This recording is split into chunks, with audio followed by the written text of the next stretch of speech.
சொல்லுங்கள் சொல்லுங்கள். எப்படி பெரிய விஜயம் எப்படி? நான் வந்து மகாபெரியவா மகாபெரியவா இந்த மாதிரி வருவாங்க, அனுகிரகம் பண்ணுவாங்க கேள்விப்பட்டிருக்கேன். இப்போ என் வீட்டுக்கு வந்து ரொம்ப ரொம்ப ரொம்ப சந்தோஷம் எனக்கு. நான் நினச்சி கூட பார்க்கல.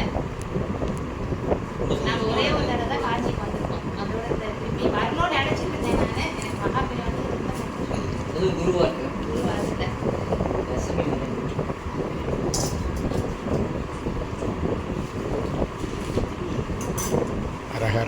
காலேஜ் எனக்கு போயிட்டு இருக்கு. காலேஜ் இப்போ ஃபீஸ் கட்டிட்டு இருக்கோம். அதனால தான் கொஞ்சம் நெருக்கடியாக இருக்குது. இன்னைக்கு நாங்கள் வேறு மண்ணாலும் இருக்கோம்.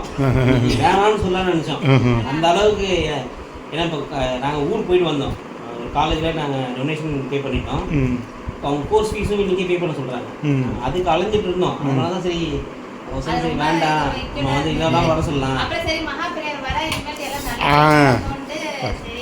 நான் தான் சொல்கிறேன், நம்ம சொல்லிட்டோம் வரட்டும், அவர் வரணும்னு இஷ்டப்படுறாரு வரட்டும். ஏன்னா நமக்கு அப்படி நம்ம அவர் வந்தால் நமக்கு சந்தோஷம்னு சொல்லிட்டு நம்ம இது பண்ணிட்டோம். பெரியவாக நமஸ்காரம். அவர் வந்து மகாபெரியவர் வந்து மடத்தில் இருக்கும்போது ரொம்ப மடம் நொடிச்சு போய் முதலியார் வந்து அந்த மடத்துக்கு வேண்டிய அன்னதானத்துக்கு வேண்டியதெல்லாம் கொடுத்தாரு. கடனா 33,100 ரூபா. 33 வருஷம் கழிச்சு அவரோட பேரன்